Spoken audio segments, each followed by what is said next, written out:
oyo Isanga Frederick gwe yamujirira yakujja eyanjawula ne family yange oyo Isanga Frederick nga bw'omulaba mu Katambi Isanga yali mwavu nga n'omwavu amuyita mwavu Katonda namuyimusa uyo ng'empalo giraba Katonda namuyimusa ate Katonda yamuyimusa yeyeyimusa mukirize nti Katonda asobola kujja mu nfuufu n'akutuuza n'abalangira abe n'akulaga ka video kaffe ne Musumba agenzo oyinza oseka n'obuukuula kyokka ate tetonnaba b'amaanyi mu ggwanga kakati kankuwireko kino yali mwavu nga bw'omulaba awo yali mwavu nga awunya anyoka n'ensonga omusajja w'amaanyi bw'atyo mu ggwanga omusajja micros Mafabi n'amukwata ku mukono n'amuyimusa mpolampola n'amuyigiza ekyokukola nga bw'olaba mu kifaananyi akati byamuyigiriza okukola ono bwe yatuuka nga bwe nakugamba wali mu Katambi k'emabega nakugamba nti banabbi b'obulimba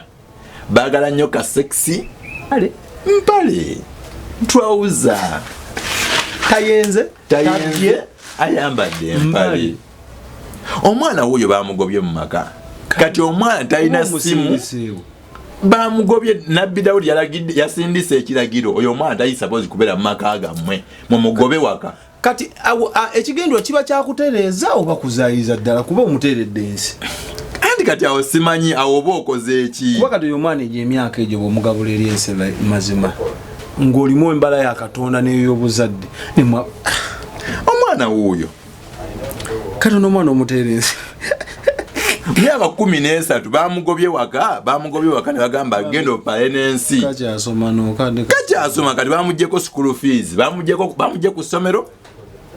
bamugye ku ssomero wuuyo ku screen omwana kati omuntu ge bayita omukulembeze w'ekkanisa era atwala abantu mu ggulu how could you nino omuzadde naye noleka omwana obwati omuntu alina ne future akyasobola okusoma nga naawe okimanyi muwali okulooza kino kye kyamukwasizza yayambadde empale nga banne bambadde sikaati ndeba yayambadde empale ne waggulu gundi kino kiwaamu ekino kikyamu kyabwa setaani tagenda mu ggulu kati eggulu oli afuse lyampaka mugenda lituuka kabokasi so omwana omuto bw'atyo omusindika otya n'ogamba nti oyo wa setaani oyo kakati ebikola y'abanabbi b'obulimba omugabuddeyo completely ate era oba omuwaddeyo kati banabbi b'obulimba balina enkola ya setaani ng'amaliriza bo bajja kubba kutta na kuzikiriza ogwo omulimu gwa setaani direct era buli bulaba nga omusumba nga yenyigira Export TV to the world. Kale Export TV webale nnyo mukwano gwange agoberera ensonga yonna gy'ozisanga abatambuza obutambi mwebale nnyo mwebalire ddala tukomyewo ne Musumba Paul Mukisa tukwongereyo tuli ku bannabbi b'obulimba waneeno gwe mulimu gwe tukyali naguwadde target ennene etunako mu buvanjuba bw'eggwanga Uganda naye ngo ekinyusi bannabbi b'obulimba emirimu gye bakwasaganya n'okuwuddisa ne bye bakola ebyefaananyiriza ebya Yesu so olwaleero tugenda tutambulira awo tuli ne God Hills Abo Medicine bano bajjanjaba nga bakozesa eddagala ery'obutonde olina buli kika kya ndwadde ulcer, sinuses, brain tumor, sperm count, diabetes, fibroid. Buli kika kya kirwadde kyolowoozaako enamba yaabwe yiyawo wansi bakubireko balabike nga bakutaasa obulamu. Bano bakuvumula kukuvumula n'owona. So osobola n'ogenda ku TikTok account yaabwe teeka mu God Hills Abo Medicine omanye eddagala lyabwe lyonna n'enkozesa okumanya ebisingawo. Ate eddagala lyabali kutuusaako naawe wennyini ku mulyango ku nkola yawe ndi nkufuna oba delivery. Ku kyebifaananyi mikolo banaye emikolo tugenda manzaali mwaka gugwako graduation njagala bifaananyi njagala photoshoot njagala ki kubira Alpha Media Production oba Export TV bane muntu w'emirimu mikwana abantu baba ne munyumira programu zino muntu w'emirimu tufuna akasente akabaweereza twemebba ku banseke enamba ya Facebook 0770 942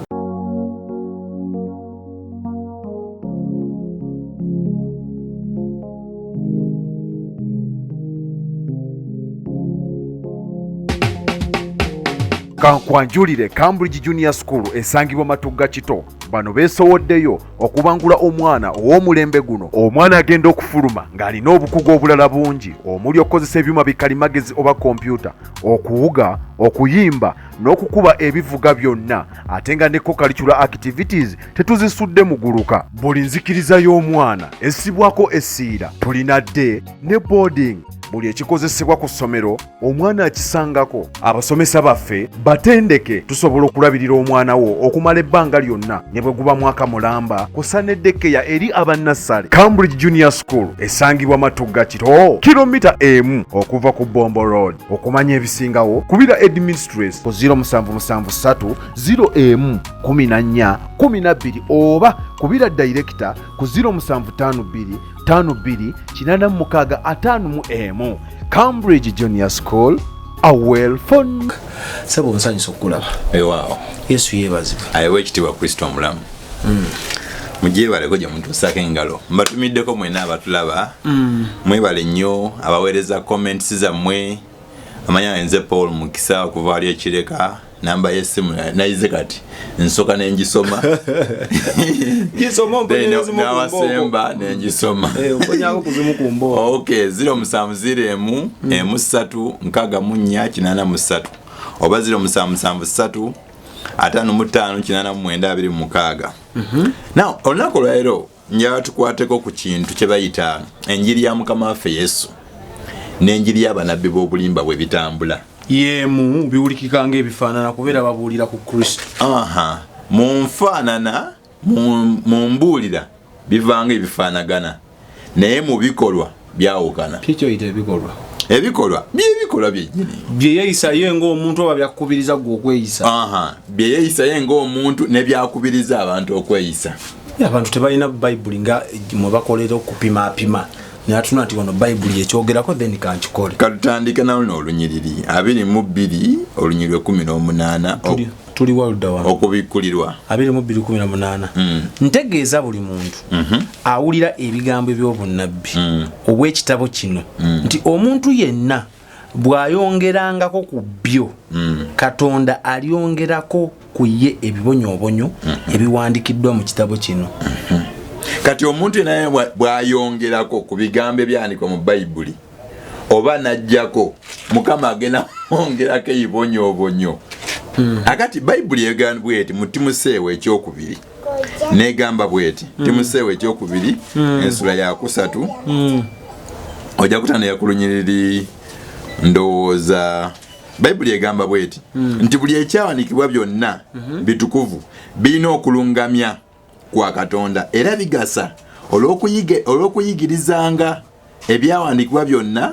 Timoseewo ekyokubiri ensula ya 3:16 byonna bigasa era birina okulungamizibwa olw'okuyigirizanga number 1, olw'okunenyanga number 2,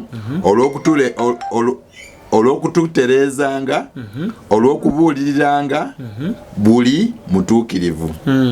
Omuntu wa Katonda alemenga okubula kyonna ng'alina ddala byonna olw'omulimo omulungi. Mbolera ebyandikwa byonna ebiri mu Bayibuli byonna biriwo okulungamya, okutereeza. Akati bino bwebanga biriwo okulungamya, okutereeza n'okuteeka mu line okola obutuukirivu, ate gwe nobanga okola ebiri contrary gezanga. Bayibuli ye yatugamba ku luli mu nsuula ey'okusatu mu Timoseewo nti omuntu yeegomba okubeera omuweereza yeegomba omulimu mulungi. Kati omuweereza alina kubanga takuba. Omubulizi w'engamba sula omuggo oyo noona omwana. Anti egamba sula omuggo oyo noona omwana gw'ozaala.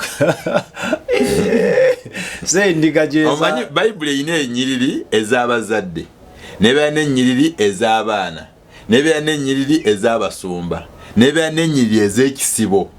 Mweze muyite endiga. Bayibuli yeziyita endiga. Kati then Bayibuli yandikawa. Bayibuli yandikawa. Bayibuli tekulekanga. Kuba mundiga abe kwate simwe. Kuba mundiga sirimu. Yandikawo olu. Kakati. Bayibuli eyogera negamba nti buli kyandikibwa kyonna kiriwo olw'okulungamya kwa Katonda, olw'okugaso, olw'okuyigirizanga, olw'okunenyanga. Olina kunenyanga oli mu byawandiikibwa. nga toseetuka mu byawandiikibwa. Awo ninawe ekibuuzo. Buuza. Kubanga bw'ŋŋamba nti buli ky'olina okukola kirina kwekuusa ku Bayibuli. Nga Katonda yateekayo omwagaanyo ogw'okubikkulirwa, okwolesebwa, ne mubaamu n'ennyiriri ne bagamba nti Yesu bingi bye yakola ne bitateekebwa mu Bayibuli. Biba kukolebwa ensi yandijjudde. Kati okubikkulirwa okwo nze we watya we mba nkukozese nga mpisa mu kwolesebwa Katonda yanjolesezza mba nvudde ku mulamwa. Akati kiringa bano abaloota ebirooto.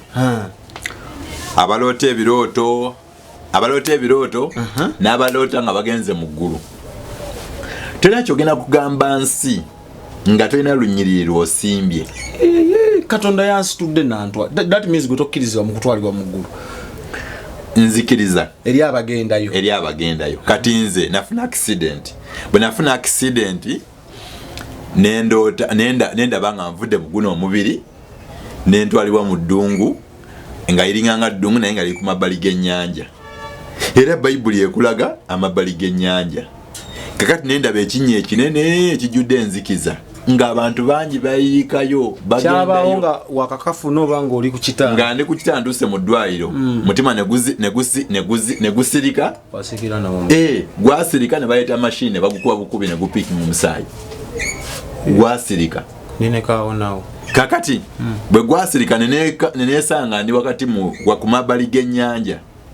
Ku mabbali g'ennyanja ng'aliwo n'ogunnya ogunene gulimu enzikiza ennene ennyingi nga nkwafu. Sorry. Enzikiza eyo nga nkwafu. Naye ng'abantu bayiikayo bangi. Nange nali naatera okuyiikayo bwe nti. Nabeerayo omuntu yajja n'anondawo. N'aŋŋamba ekibadde kikutwala mu nzikiza eyo malala. Wali mu kuddala? Nalina amala mangi. Ate buli muntu nalina amalala. Buli muntu alina amalala naye levels. Ng'olaba gaalabwa oyo. Kitegeeza agago gaali wano. Alaba gaalema musajja Katonda ow'ejjinja. Aliwo yenna. Kati soolindeko. Omwenzi asobola okuwonya omwenzi. Nsobola okulaga ekituufu nga sikikola. Teri muntu w'amalala. Bayibuli egamba nti bw'omalanga okukyuka okyusanga baganda bo. Era buli musumba yena ayogera mu matugo gwandaba. Alina kusobola kubanga yakyuka n'alyoka ajja akukyuse. Naye omusumba nga takyukanga gwe tena byasobola kwogera mu matugo n'obitwala. Kubanga amanya amazima naye nga tagateeka in practice. Bayibuli etugamba etuwa enambika entuufu ey'omusumba omutuufu.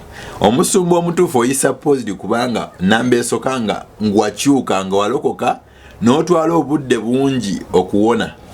N'olokokera ddala n'okyusibwa. Bw'omala okukyusibwa n'otandika okukyusa abalala. Kubanga bw'otatwala budde bungi kuyiga bino bya Bayibuli oba mwanguwa kugwa mu mutego gwa Setaani. So woolabira Bayibuli buli kye bayogera mbu nagenze mu guno endaba kino omubuuza mu Bayibuli kiriwa. Teeka question mark. Nalabye ogusota ogunene era nze natuuka mu nsi ababateekako earrings tebagenda mu ggulu. Abasiba enviiri tebagenda mu ggulu. Ekiri eri bano abakola tebagenda mu ggulu. Makeup mu ggulu tebakkiriza. Nga bwe kyawandiikibwawa. Nasanze meeting nga Setaani atudde. Kati kiringa nga ababulizi b'enjiri abagamba ng'oyo Nabbi Dawudi ow'ebusoga. Nabbi Dawudi agamba abantu nti okwambala empale kya Setaani era muli ayambala empale agenda mu geyeena.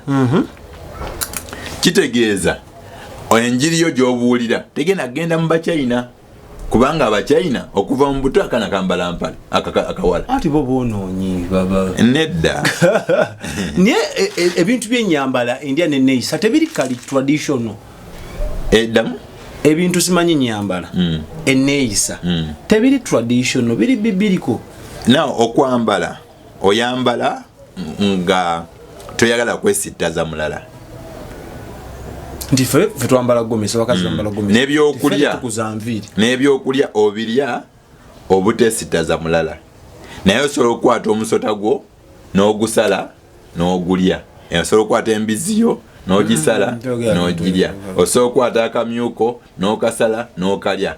Singa oba toyini mu nsobi, singa waba tewali muntu akeddira oba atakaagala ng'akulaba. Naye ate eriyo Bayibuli byegaanira byeyogeddeko awo.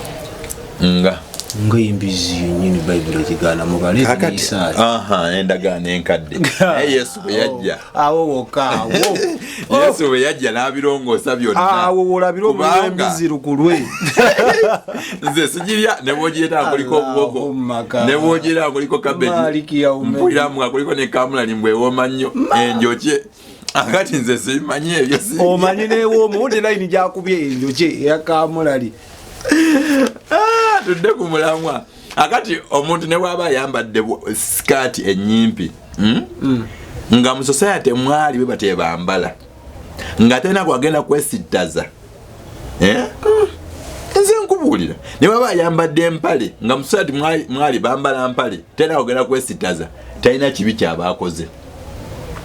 Bayibuli egamba abakyala temwambalanga ebyabasajja n'abasajja temwambalanga byabakazi. Kiki kyetegeeza nze sikiriza kwambala gomesi ey'abakazi, sikiriza kwambala sikaati ey'abakazi, sikiriza kwambala mpale ez'abakazi kuba teyawula. Kiriwo ekyabakazi kyeyogerako, empale ziba z'abasajja nga bwe kyawandiikibwa olunyiriri we. Tutandise Bayibuli etugamba etya nti ebyawandiikibwa tekyetagisa kubyongerako oba kubijjako. Kyenyongeddeko bakinjolesezza mu kirooto nayolesezza ebyo bibyo okwolesebwa man of God.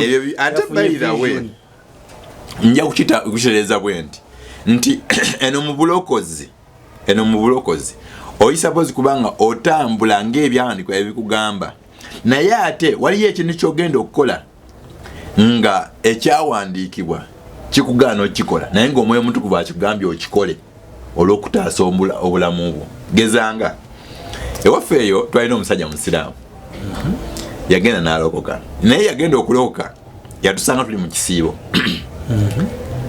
twasiba ennaku 40 kati ennaku 40 nga tulina okumalayo ennaku 3 ezisema tusiba dry. Yina asiba dry yali musajja nga si musajja mufumbo n'amala okusiba dry. Akati mu kusiba dry yayagala akozese enkola eya kisiraamu agyete mu kirokole, ategeteeke juisi, obuugi, akatogo, emiwogo, amenvu byonna n'abikuŋŋaanya.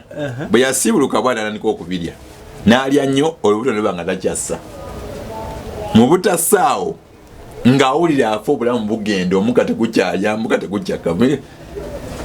Emanyi mu maaso waliwo omukyala bereddene ng'atunda omwenge. N'ajjukira ekyanikwa ekigamba nti onywango katono olw'olubuto.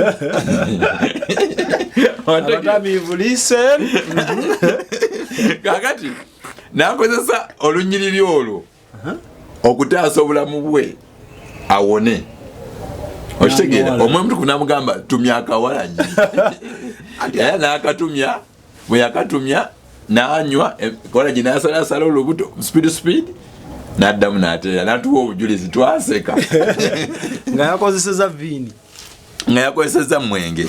Kakati muganda wange banabbi b'obulimba basinga obungi waliyo gye bayita case study. Kyekitegeeza ki mu Luganda? Case study kyekyokulabirako. Banabbi b'obulimba basinga obulungi. Case study ya nabbi Dawudi gwe bayita Isanga Frederick. Oyo Isanga Frederick eyanjawula ne famire yange. Oyo Isanga Frederick nga bw'omulaba mu katambi. Isanga yali mwavu nga n'omwavu amuyita mwavu. Uyo ng'empalo giraba. Katonda n'amuyimusa. Ate Katonda yamuyimusa. Yeyeyimusa. Mukkirize nti Katonda asobola okujja mu nfuufu n'akutuuza n'abalangira. Nabe n'akulaga ka vidiyo kaffe ne musumba agenzi oyinza oseka n'obuukuula. Kyokka ate tetundaba b'amaanyi mu ggwanga. Kakati kankubireko kino. Yali mwavu nga bw'omulaba awo. Yali mwavu nga awunya anyoka n'ensonga. Omusajja w'amaanyi bw'atyo mu ggwanga. Omusajja mu cross Mafaabi n'amukwata ku mukono n'amuyimusa mpolampola n'amuyigiza ekyokukola nga bw'olaba mu kifaananyi. Akati byamuyigiriza okukola ono bwe yatuuka nga bwe nakugamba wali mu katambi k'emabega. Nakugamba nti banabbi b'obulimba baagala nnyo ka sexy. Tajja wakantu ako. Musajja wa kantu ako musajja wa bintu ebyo nnyo. Alina olugono. Ono isanga gwe twogerako si bakazi bokka naye sente mumalawo ate balina abasajja nti abasajja nedda sikinako bujulizi takoma ku lugono naye sente mumalawo in fact the three gives zona zamulya abakazi esente n'ebitiibwa zona zamulya musajja mubi nnyo mizanyo ngate Bible tugano salo musango sisala musango kubanga Bible igamba te musala nga musango mulemo okusalirwa kubanga ekira kye muyimiramu okusalira abaalo omusango kye nyini ekyo bageera okusala omusango ono yasala omusango ko namwe kamusalire netumusalira tomwogerako ebyo bikyamu byakola Bible eyogana egamba mu Bebulaniya 11 okukkiriza ngeyogera kukukkiriza akati mu 12 we wansoomoze nnyo esoma etya wano Bebulaniya 12 ntandikirewo kale naffe bwe tulina ekibiina ekyabajulirwa ekyenkanaawo twambulenga buli ekizitowa n'ekibi ekyegatta naffe tuddukenga n'okugumiikiriza embiro eziteekeddwa mu maaso gaffe. Ddamu waggulu. Kale naffe bwe tulina ekibiina ekyabajulirwa ekyenkanaawo twambulenga buli ekizitowa nga bwe tulina obujulirwa obw'abantu abali mu nsula e11 obwenkanidde awo kati twambule buli ekizitowa n'ekibi ekyegatta naffe tuddukenga n'okugumiikiriza embiro eziteekeddwa mu maaso gaffe. Olwokubiri nga tutunuulira Yesu yekka nedda nga tunuulira nabbi Dawudi yekka. Kino gwe kyogera kiri ludda. Anti kati bano basinza nabbi Dawudi abagwa abawaayira etubikubye mu butwambi biri all over. Olunyolo kwirugama lutya nga tutunuulira Yesu yekka omukulu w'okukkiriza kwaffe. Nga tutunuulira Yesu Kristo yekka omukulu w'okukkiriza kwaffe. Takola tetuli supposed bikola. Yesu be yakola tuli supposed bikola. Yesu yagamba mulikola ebisingawo tiyagamba nti mubisingawo muli kuba emigga abantu. Bansinze ekikulu nkoze ekisingako omwana wa Yozefu oba onfuna bulungi nkoze ekisingako omwana wa Bikira Maria nga ki amamotoka tugavuze tukoze ebyamagero ku lusedi bwaguuga tuvubye emyoyo ebyo tebikumala tukulakulanyiza ekisibo tebikumala. Bible kyetayogera. Listen, Bible kyetayo ate mulekero mubanja Yerusalemu. Ono mubbi kumwe laba nalabya akatambi yayogere na Lusoga mumanda aye kuimeri yantuma okuzimba Yerusalemu. Kakati eitaka sente denali gula mwaliyo nimwe abanko mu government ya M7 oba mu government ya Uganda singa omuntu tusoloza sente netugamba netugenda kugula emmotoka netukwasa sente sente zo nomala wegwire emmotoka eyo nebeera yo nga si yaffe ogwo omusango kusinga obobbye ebyo bya Kaisari neno wa Katonda ate magalita bya government mu kanisa. Kakati ono already yaleta bya Kaisari mu kanisa yakirizibwa kuba mulonde mu ono yaleta bya Kaisari mu kanisa yegaggawaza yekka ono gola bakutte ebyapa bya kanisa n'abisinga mu maloni kulakulanya kanisa si kulakulanya kanisa kwegaggawaza nga ye kali akantu kenalabya ate sente bamubanja ne banna ono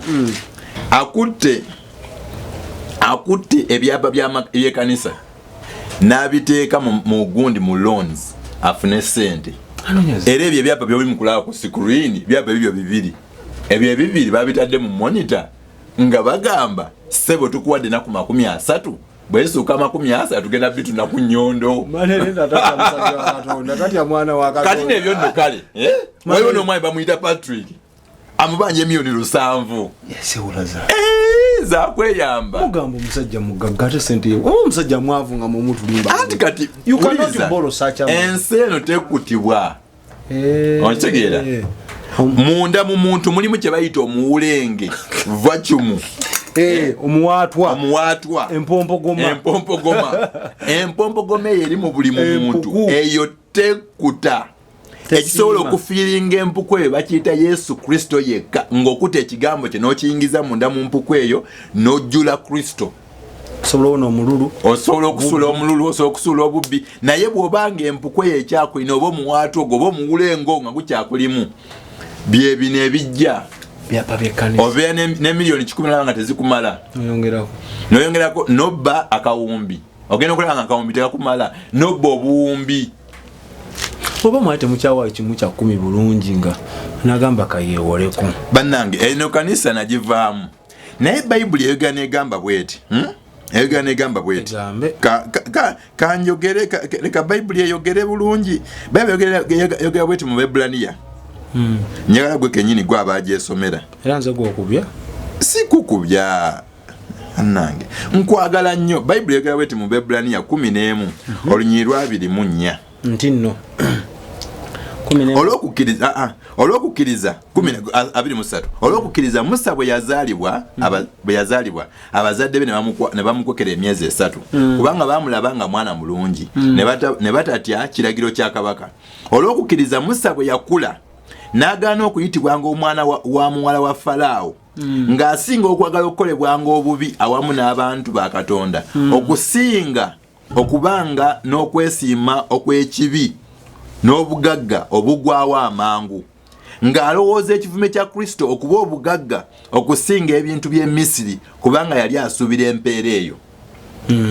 Ffe twakulira mu kikanisa ekyo, twakulira mu kidiinidiini ekyo, naye bwe twakula ne tutegeera amazima nga Musa bwe yamala okula bw'ati n'ategeera amazima. Bwe yategeera amazima n'agamba nti kati nedda mu kifo ky'okulya obulungi n'abantu bano okwekkusa okujooga mbere wakabi nnyo mu bantu bano naye ng'abange bafa nedda kangolokoke naffe tetulina gye tuli naye bwe twategeera amazima bayibuli egamba omalanga okukyuka okyusanga baganda bo. Bwe twamala okukyuka ntegeera nti mu bayibuli temuliimu musumba oba nabbi ng'akwata kibooko n'akuba abantu. Kale ekyokuba katukisooka tukireke.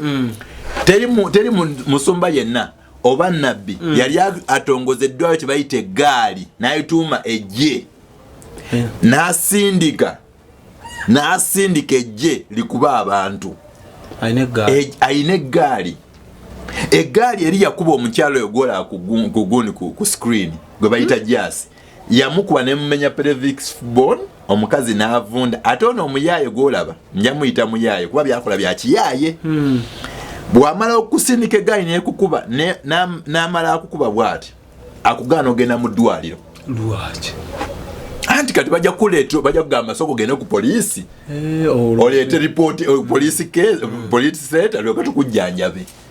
Era bw'ogenda ku poliisi ogenda gamba nti kanisa ya gundi yakoze eki yankubye. Neba n'abantu omuntu akufuga obumbula n'atuka n'okusalirawo mu bulamu obwo byokola bya bulijjo kuba katata oba osose beyond at least nfugira mu church ne na outside church n'obwongo byo byosalawo omuntu n'agamba tokola kino ku bulamu. Anti kati banabbi b'obulimba bakutekamu entiisa boya abalina akukakasa nti ono Katonda bo ba Katonda kyayogera ye final tolaba nti yeyitako first son wani yeyitako first nga ye Yesu Kristo first son wa Katonda mwana Daudi era lyekkubo erituusa abantu mu ggulu yakyogere kayonga n'agamba banaye mukkirize nabbi Dawudi mugelaba obulamu obutagwawo duloka wa Yesu nga bafuka n'abatuze wa Yesu n'abongerayo. Kakati banabbi b'obulimba bonna baagala nnyo okulaga abalala nti bategeera nnyo Mukama okusinga abalala. Ontegeera? Okumanya Katonda bamumanya ng'okutta ebyawandiikibwa n'obiteeka mu practicals nga tojjeemu togasseeko. Buli bw'oba nga tokola byawandiikibwa bayibuli egamba mu Mateyo 25 bajja gyali n'abagamba Mukama waffe nga twakola ebyamagero ffe nga twawonya abalwadde naga muve wendi mwabakola ebyobujemu nagoba kuba nali njane temwandiisa nali bwere temwanyambaza ono omuyaye abantu ebali enjala mu covid yabaliisa aduba kilo kikumbi bwe bali obwete yabambaza obate ina sente ati zino sente zona zibamuwazi kolesaaki ate ng'ekyewuunyisa nti bano abantu baataawa mmere baatwala ne bagenda ne balima mu Eden ki ayina kilometers ayina guni ayina acres 2,000 Eden siro sukulu wa Katonda ye yalutuma Eden luli awo luweero nakaseke eriyo Eden yagituma Eden bw'ogiyingira mu bwoti oba oyingidde mu Eden ate ogendayo nga weetukuza oba akoze obwenzi okirizibwa ate mwana sono yakulowooza bya bulimba nedda olwala kulima kusikanduka mumala kwetero nkugambye alimba abanagamba mugenda mu malina ku 3 n'abamukozesa ennaku 6 a full week nga balima novaayo nga tokkiriza wadde okukwata ku nanansi ya Mukama tokkiriza wadde okukwata ku dyenvu lya Mukama tokkiriza wadde okukwata ku apple kibala alimye ebintu bingi mulimu enanansi eriyo emiyembe eriyo ovacado eriyo ebintu bingi ndalaba embizi ayina enkoko ayina ente ayina embuzi mpitirivu ayina endiga naye tokkiriza wadde okukwata ku giri ya Mukama oli mu Edeni eya Mukama alaba Katonda akulaba Mukama abakulaba Daudi okikola otya anko netufuna abo bana mugwanga Uganda alimbya abantu afufugaziza abantu abakozeeko effujjo naye nga bena byakola yeerimbika mu ngeri ya gavumenti atya nagamba nze mba ntereeza bantu ba gavumenti siba Katonda bwakuba kibooko bwaba atereeza akati omukyala wuuyo oyo gwolaba ali mu kuvunda mu nnyumba taliko babe kuba ayinza okubanga bawe anti kati ayika ababe oyo gwolaba ku screen oyo omukyala aliko ababe oyo baawe gwayimidde naye oyo baawe ngalabika ng'omuntu obuvunanyizibwa era baawe yeesimbye nawo okakasa yeesimbye ku kadi ya NRM omusajja agatta n'abali yeesimbyeyo gwolaba agatta gundi parliament material tasobola butagatta mulimi mudubi bw'aba agatta honorable tasobola butagatta mugatta obwongo tasobola butagatta mudubi w'amayido isiko nkuwa amagezi oyo maama w'abaana bo oyo omwami yenna nyini mukyalo oyo omukyalo obudde bunaliwo omukyala ali wa baawe wa isiko naye takkiriza wadde okufuluma ali mu kuvundira mu nnyumba kati isiko tali mu magezi gatwala mukyala we ku ddwaliro avunda atya oyo baamukuba n'ejjaaso oli bwe ŋŋambye omugenzi baamukuba ne bamwasa olukindo ne lutana lutandise okuvunda naye bamuganya ogenda mu ddwaliro egyo gyemize gy'abanabbi b'obulimba isiko ye ayogera ku kiku kyokutwala mukyala we muddu anti kati oyo bamuteekako ekisangosango nti kyamukubya nti yawa abantu information egwanagana ku kanisa ate nga kikyamu ono omukyala yali mbega bamuteekako ekyobwambega yali mbega ng'abega mu kyaki n'awammwe temwalinawo nkolagana naye kakati tetulina nkolagana naye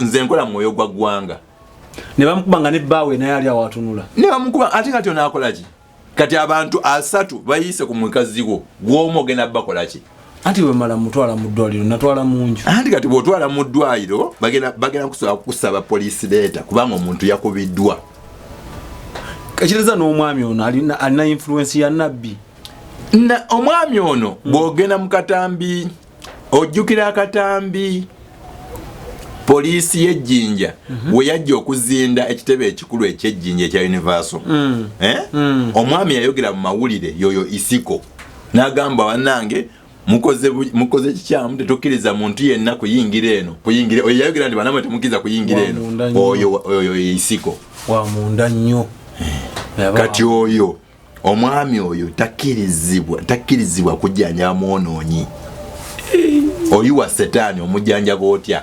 muyekera wanjiri akati neweebuuza muyekera wanjiri kyawandiikibwawa ndi mulimu ba rebels oyo omukulu isanga oyo mufere njiddamu isanga oli mufere ngeri gyo kigumiza isanga oli mufere Bible egamba tuli banabi obulimba balijja naye tuli balabira ku bikolwa bya ebikolwa byokola abantu oli mufere abbe senga ade kumpi nakuba kuloza hapo nga sirimu nkugambye nabbi isanga Frederick Nankola mufere mwaba si mufere averi yegane ila yegana webi ebikakasa nti oli tolina nabbi wa bulimba yagamba takuba wuna akuba ono omukyala gwolaba ngambye ali mukuvina ne bwenjogera kati ayinza okuba ali mukufa nenga tebafa nayo tebafaayo sajja kati ebikola ebifana bwe bityo weebuuza ono yabijjawa toka abulira Yesu ku kituuti abulira Yesu ku katuuti banabbi obulimba bonna bwe batyo bw'aba abulira olaba nga byabulira bituufu nnyo naye bwodda mu bikolwa tulaba akatambi ka 220 ng'omukazi bamukubye bamwokyeza ebipiira bamusibidde mu kayumba yajema okuwayo Lumbaasi yajema okuwa nabbi sente Lumbaasi yesente ize sente yagana okuwa saddaaka lwaki bazituma Lumbaasi kigambo kya Luteeso ekitegeeza kakuyega okunonya sente tebayita auctioning yagana okuwa nabbi emboko n'enyoka bitakuwa tawaba kuteesa ebibi byapiga tuende ono nabbi ono omusajja amaje kwebere mwogera anti akati omuntu owambira abaana noyingira mu family ogamba nti nze ndi mukulembezi wa kanisa nze nabbi kankujeko abaana bo nojja ku muntu abaana be emizimu mu family nga jinza okutta abaana kakati nakugamba kululi nti nabbi omutuufu oba omukulembezi w'ekanisa omutuufu tokkirizibwa kusalirawo omuntu gw'okulembera omutuufu ateeka ku minzaani ebintu nagamba nomunna nkufumbira omusajja oyo wandige nga bw'osazeewo genda omufumbirwa kirungi kubanga omuntu alina okufumbirwa naye okusinza ku byawandiikibwa si kirungi kugenda bw'otyo era kisana bakwogereza n'ogenda mu mazadde n'obawa ekitiibwa n'ogattibwa embaga bulungi nnyo n'olyoka ogenda mu bufumbo naye ate gwe wagenze bugenzi ekyo kyokoze si kirungi era kikyamu kakati gwe n'otula ku mmeeza n'ogamba musumba nga ngambye kino kikyamu ekituufu kye kino nkole ekituufu oba ngende n'ekikyamu akuteerawo eki n'atakulagira ye musumba omutuufu gwe n'oweeyinga n'osalawo ta influence nga yodisi ye musumba omutuufu era omusumba omutuufu agamba Kyagulanyi musajja tumulabyeko gino emyaka ena gyakoze ataddewo ekitebe akoze kino naye ne Museveni akoze bino ne bino kakati genda okulonda naye ng'olonda nga weetegereza bulungi tagamba nti genda olonde fe wano tulonda Museveni kati ate ono agamba abantu nze tulonda Museveni ng'ekkanisa era buli muntu yenna owa opposition oyo mulabe wa kanisa ono omwami ali mu mabanja Bayibuli etugaana okwewola buli gwolabanga omusumba eyeewola amabanja nga tasasula oyo nabbi wa bulimba isanga weewola sente notasasula oli nabbi wa bulimba kubanga Bayibuli egamba munaawolanga amawanga so temwewolenga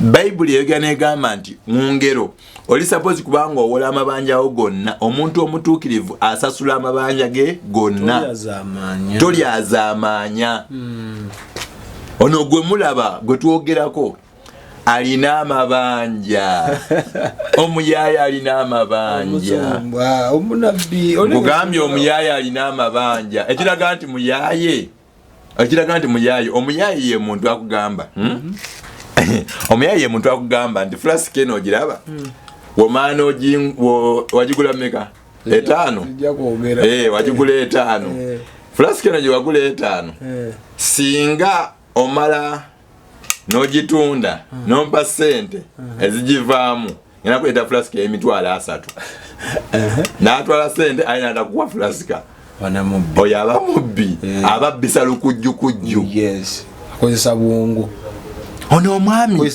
mufere mubbi asalirawo abantu oyo omwana gwe bayita pase pasa ali ku screen yao oyo omwana wa myaka 13 mukulu soda omwana wa myaka 13 omwana oyo weiganga bazadde be omwana nga omanye fujjo lya adolescence buli mwaji itamu bamusanga obusanzi nga ayambadde empale. Do you believe What? that it's possible to cure from diseases like fibroids, hernia, prostate enlargement without surgeries? Yes, it's only possible with God Heals Herbal Medicine. We also have medications against ulcers, prolonged constipation, hemorrhoids, syphilis, gonorrhea, back and joint pain, low sperm count, high blood pressure, sinuses, UTI, asthma, allergies, sickle cells, low immunity, liver infection, kidney infections, etc. We are located at the entrance of New Tax Park, Hijab City Arcade, shop number GF34. We also offer banking agent services. For more information, call +256 70 60 64 923. God Heals Herbal Medicine. Mpale trouser tayenze ayambadde empale. Omwana wuyo bamugobye mu maka kati omwana talina simu bamugobye Nabbi Dawudi yasindise ekiragiro oyo omwana tayisa bozi kubera mu maka gammwe mumugobe waka kati ekigendwa kiba kyakutereeza oba kuzayiza ddala kuba omuteredde ensi andi kati awo simanyi awo oba okoze eki kuba kati oyo omwana egy'emyaka egyo bw'omugabula eri ensi mazima ng'olimu embala ya Katonda n'ey'obuzadde omwana wuuyo kati n'omwana omuteera ensi myaka 13 bamugobye waka ne bagamba genda opale n'ensi kakyasoma n'okadde kakyasoma kati bamuggyeko school fees bamugye ku ssomero wuyo ku screen omwana kati omuntu ge bayita omukulembeze w'ekkanisa era atwala abantu mu ggulu how could you nino omuzadde naye noleka omwana we bw'ati omuntu alina ne future akyasobola okusoma nga naawe okimanyi mbu wali okuloonya kino kye kyamukwasizza yayambadde empale nga bane bambadde sikaati ndeba yayambadde empale ne waggulu gundi kino kiwaamu eno kikyamu kyabwa setaani tagenda mu ggulu kati eggulu lyafuse lyampaka mugenda lituuka kabukase so omwana omuto bw'atyo omusindika otya n'ogamba nti oyo wa setaani oyo kakati ebikola y'abanabbi b'obulimba omugabuddeyo completely anti era oba omuwaddeyo kati banabbi b'obulimba balina enkola ya setaani ng'amaliriza bo bajja kubba kutta na kuzikiriza ogwo omulimu gwa setaani direct era buli bulaba omusumba nga yenyigira mu kubba abantu ba Mukama mu kutta abantu ba Mukama ani atatta tayita kikyo kibaino aliwa kisaze mu lina lya kibumba ekyo kigambo kibaino ku musaada ali owembe aliwa mwene be oyayita odagana tijagana isanga oyita aye bana kyemunendeza kikulu nagana omusaada namwagana lugazi kodi oba naali ku press omwana oyo yali akola mu mawulire yangira kyaki eyo yali akola bamutoolayo balina kuweererezera wano nono oba akakolayo aye ng'asaka ga kanisa yonka namwagana ng'obona omuntu ali fully devoted nga ne bw'oyogera bwogere ku liina lya nabbi ng'olyogeire bubi akutererezaawo ku sport ng'obona bamu owuninga omusaada lulimi lwakozesa lukulu bano abantu bawongayo abantu omuntu yabanga ali spell ali under spell nga tategeera kuba gwoba otaasa ate yasinga obukambwe bayibuli etugambye nga tunuulira Yesu Kristo yekka omutandisi era omutuukiriza okukkiriza kwaffe